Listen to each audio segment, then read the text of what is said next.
This was a really good fight. I think Zayas looked the fresher of the two, but a great fight to be Zayas Ortiz because their styles. The only thing is that I think Zayas needs a little bit more experience. You're wrong. The pressure a bit more from Baraou, but the slightly classier work from Xander. I don't think Zayas had much respect for his power.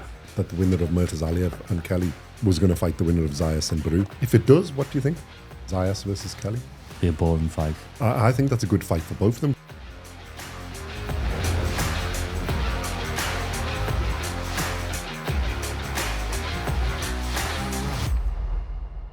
Welcome back to BoxCast. In this episode, we're going to look at the fight between Xander Zayas and Abass Baraou, the unification fight at super welterweight that took place on the weekend in Puerto Rico, San Juan.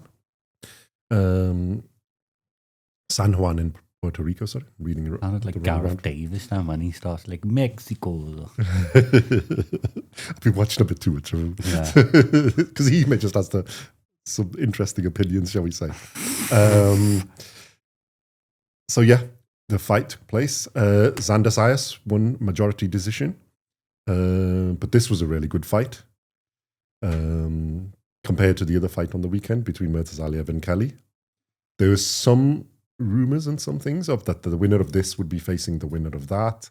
I think you have a difference of opinion on that one. Not happening. If you watch our video on Murtazaliev and Kelly, you will see that. But yeah, this was a really good fight, to and fro. Interesting scorecards, 116, 112 to Zayas, and then 112, 116 to Baraou. But yeah, you could see the bit because it's front pressure and thingy, but I had it 116, 112. You're wrong. Yeah. Tell me, I don't care. Your compy box figures, read them. I'm going to read them. Actually, I might have them. So go on, you do something I'll drink about. I might actually have them for this one. Oh no, I didn't print them for this one. It's a pretty much... I'll load them up there. No, it was a really good fight to and you fro. Hit me, I hit you fight type of fight, wasn't it? Yeah. But I just think the slightly classier work was from Zayas. The pressure a bit more from Baraou, but the slightly classier work from Xander. Yeah, I'd go with that. Oh, they haven't got CompuBox on his results in it. Let me see. Yeah, I'd go with that really. I think Zayas looked the fresher of the two. Yeah, and that's what got him through. It was quite a high paced fight. Both landing. Mm-hmm. Sometimes not a lot of skill involved. Well, they got into it as well. Yeah, just standing there winging it. There was, and there wasn't. It was like good in both. There's some really classy moments from both sides. Like a bit more favouring Zayas, but there was somewhere they just go at it as well, which was really nice. And a bit of to and froing as well between the things. You can see the Zayas is like, you can see potential and you can see that he still needs a bit of polishing, but it's a tough fight against Baraou and it's a good result. Yeah, very good result. Now he puts him into that series. Yeah, he's a unified champion. Well, if you look at who else is in that division, which we'll just, we've been saying in another video, but you got Virgil Ortiz Jr., Sebastian Fundora, Israel Madrimov, and Boots Ennis, and Josh Kelly. Now, you did have Murtazaliev. So to be a unified champion in that division is something. Yeah. So timing is everything. Yeah. And what did we have for our predictions? Just because I got one right. So we're going to put this in. You had Baraou on points and I had Zayas on points. I mean, to be fair, you could have put that either way. So it's a good, but like, I just want to say I got one right. It's about change. Time. Yeah, it's about time. The Lord of Averages has given me one there. So.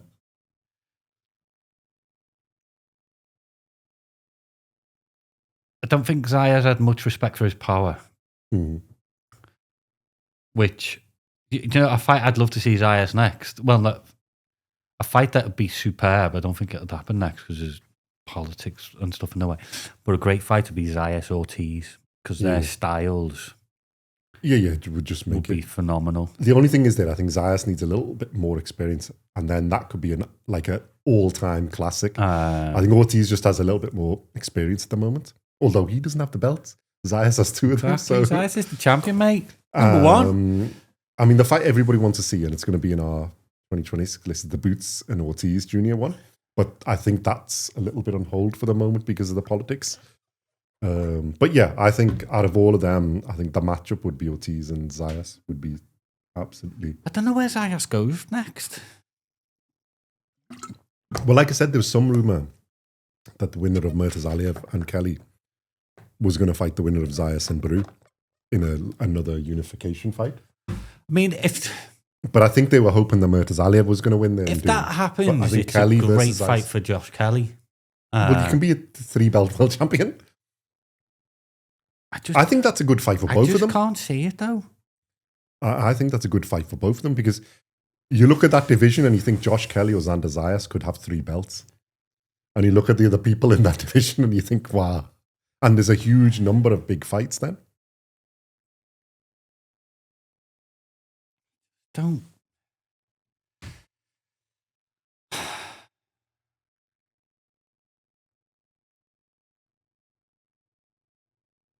If it does, what do you think? Zayas versus Kelly?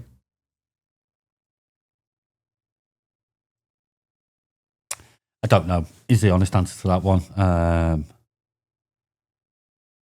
Be a boring fight.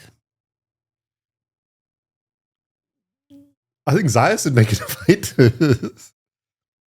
The thing I think is, if Kelly has a skill, I think but Zayas is fast as well. He's got fast hands. He's got good movement. But the thing we've said about Kelly, where if the pressure's applied, and I think Zayas is young enough to just keep going, he ain't going to gas out. I think that might be, it's going to be the balance of that. Because Zayas only 23, 23. Isn't he? Yeah, that's what I mean. He's going to be, he's like the Duracell bunny with extra power. He's not a massive name, is he? Over in the UK. If you went on the streets and went, well, I think is who's the light middleweight champion? They're not going to say Xander Zayas. No, unified champion. They go. To be honest, I don't think. Yeah, where? Well, I think in the US he's building up a bit more profile. He's one of the high up and coming rated because we've mentioned him a few times, isn't it? To be honest, with the stacking of this division, I didn't think he was going to be a world champion yet. So the fact that he's a unified world champion at that stage of his thing, and I think in potential, he's got a huge amount. Put him in with Fendora. I think that's a good fight. Because Fendora's a name. Well, Fendora was the unified champion, except he gave one up. Big name. Yeah, Fendora's now is. Well, they're all names in that division. You got Boots, Ortiz, Fendora, even Madrimov. But Zayas isn't. To me, he's not a name in that division. Well, he is now. No, he's not. He's still not. He is. He's not. He's unified champion. Yeah, he might be unified champion. He's not as big a name as those household names. Forget about he's unified champion, whatever. He's not a name. If you think of that division, it should be Zayas, Josh Kelly, because they're the champions. It's not. It's Ortiz, Boots, Fendora. Because even Madrimov's rated. They're the names. Zayas and Josh Kelly aren't the names in the division. Yeah, I agree. So they need to build that up. Well, the Zayas is doing a good job. But he needs the names to fight. This is why I was saying in our other video, Josh Kelly to fight Keith Thurman, because Keith Thurman's a name. Yeah. All right, he's not right at the top of the list, but he's still a big name. Well, it also works the other way, because if you have Zayas versus Kelly, basically any of the names are going to look at that and think, yeah, we can beat them, and they've got 3 belts. Yeah, I just... Because Fendora against them would be an undisputed fight. If you're talking about that... No, but the big name will pull the money anyway, innit? If you got a Fendora fighting or an Ortiz or an Ennis... The problem is if you go in... If Josh Kelly goes in with Ennis now, Ennis will go, right, you get 20%, I get 80%, because Ennis is the name. But he's not the champion. Doesn't matter, he's the name. And he brings the money in. And Josh Kelly can just go, no. That's fine. But then Josh Kelly ain't going to get the fights. Yeah, but he will, because he's a champion. No. He's still going to get one of these people. No, it doesn't matter whether you're the champion anymore. Because if I was Ortiz, I think I'd beat him. If I'm Fendora, I think I beat him. If I'm Ennis, I think I beat him. If I'm Madrimov, I think I beat him. If I'm I don't think you understand what I'm saying. If Fendora comes to the if Ennis, Ortiz, Fendora, any of them big ones come to the table. Well, no, if Fendora comes, they're the big name, so they get the majority of the money. Neither Ortiz or Ennis have got a belt. It doesn't matter. They're the name. Mm-hmm. they're the big name. It's like Tyson Fury. He hasn't got a belt, but I bet you he's getting 80% of the Makhmudov money. But he hasn't got a belt, so why should he get 80%? But neither does Makhmudov. But Fury's the name. Yeah. And this is where I'm saying... Well, Makhmudov's got a little bit as well. Zayas and Josh Kelly go and fight, like I say, a Keith Thurman or... No, I get your point. I'm just trying to be like devil's advocate. And they can then go to the table. Well, actually, yeah, I'm the belt holder and I've got the name, so I'm getting 60%. Well, no, I think against any of the names, they're only going to get 50-50, but then it's 50%. 50-50. Yeah, if you go without the things... Well, a Boots doesn't need them, except unless he wants the belts. So they've still got some leverage to make an argument because they've got a belt. Because like I said, if I was one of those, I look at either of them and go, yeah, well, I can beat him. The only way to do it is if they go mandatory. And well, they are, isn't it? If you... Yeah, but I don't think promoters... Josh Kelly is actually Xander Zayas' mandatory. I don't know whether they're going to go... Josh Kelly is Josh Kelly's mandatory, although Callum Walsh is there. And then in the WBC, it's Fundora and Ortiz. And the WBA belt, it's Boots is the mandatory for Zayas. Tell you another name you could throw in there for either of them. And as much as he doesn't deserve it, someone like Tim Tszyu. Yeah. Well, Tim Tszyu's on the IBF list. He's a name. Yeah.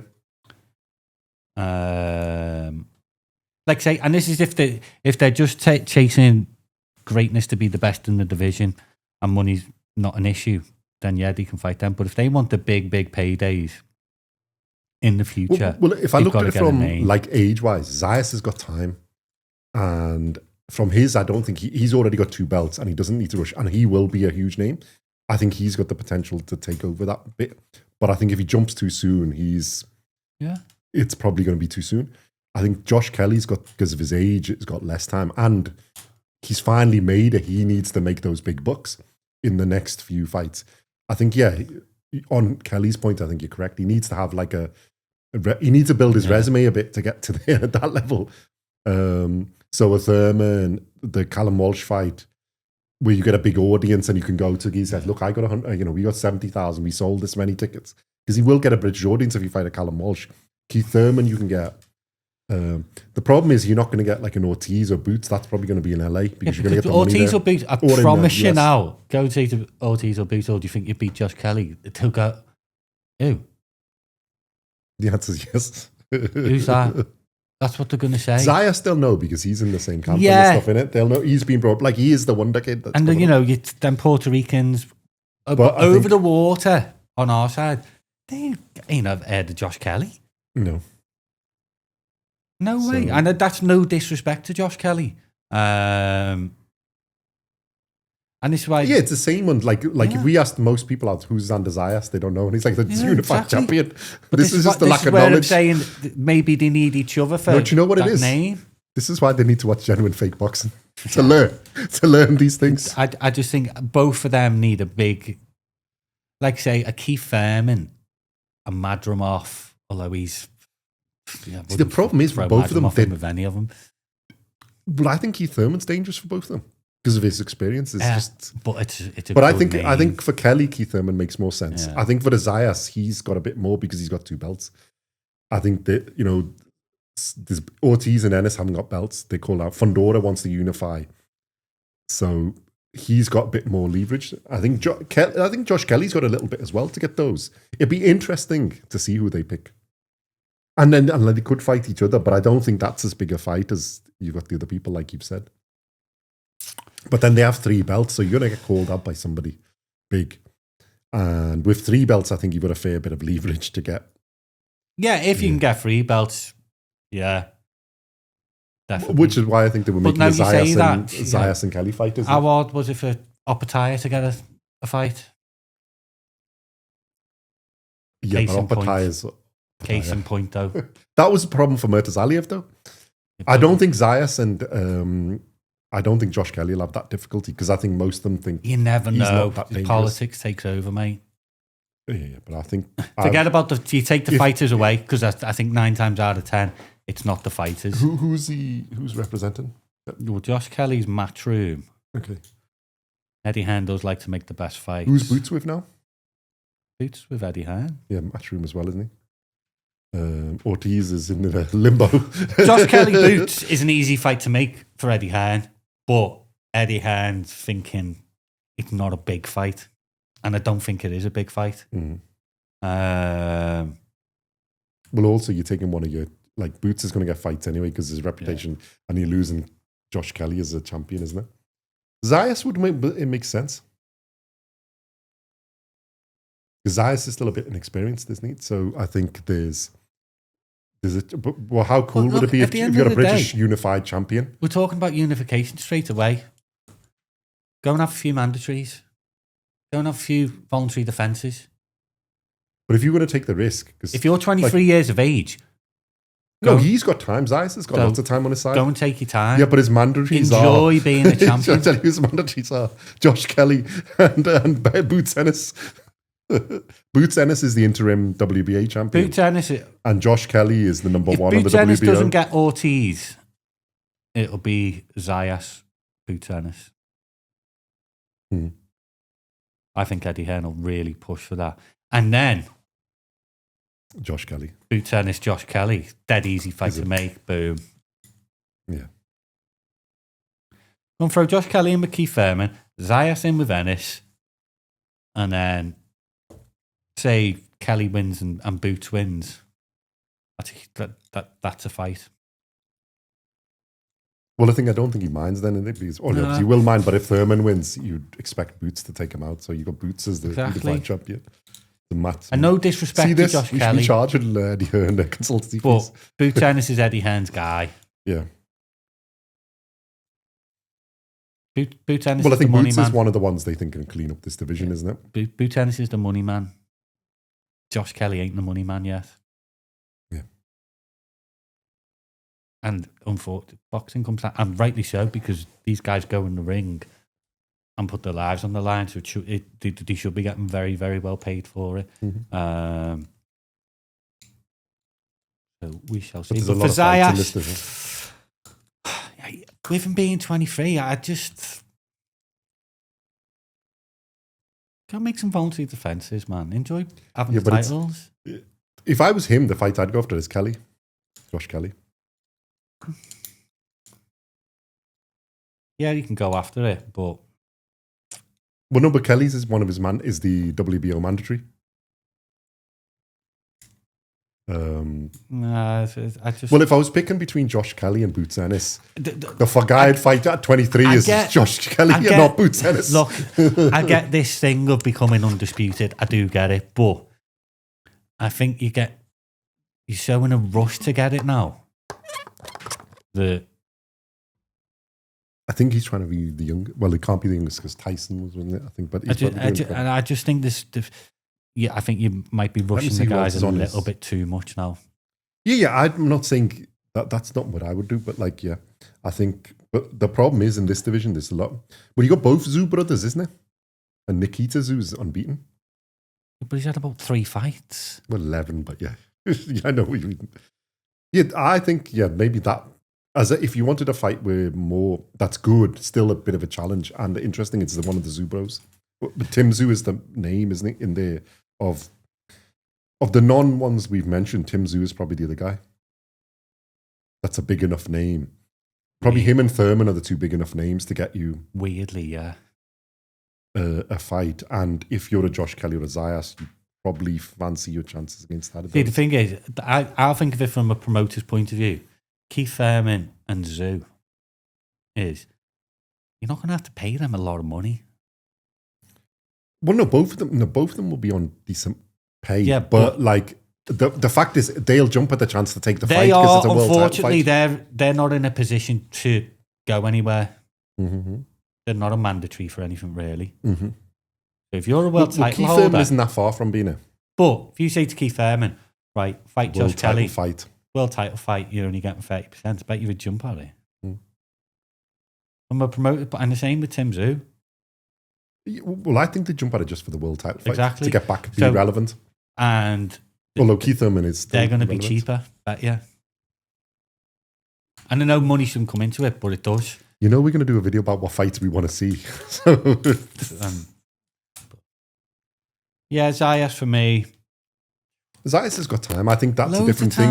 I think Josh Kelly's got a bit less and he needs to get. Zayas. I think some of those fights, but there's fights there that, you know, if he wants to make a name or whether he wants to make an earnings, both of them, he's got to pull out some of those. I think Zayas has got time on his side, and, you know, I think he's ahead of schedule being a unified champion at 23, especially with the how stacked this division is.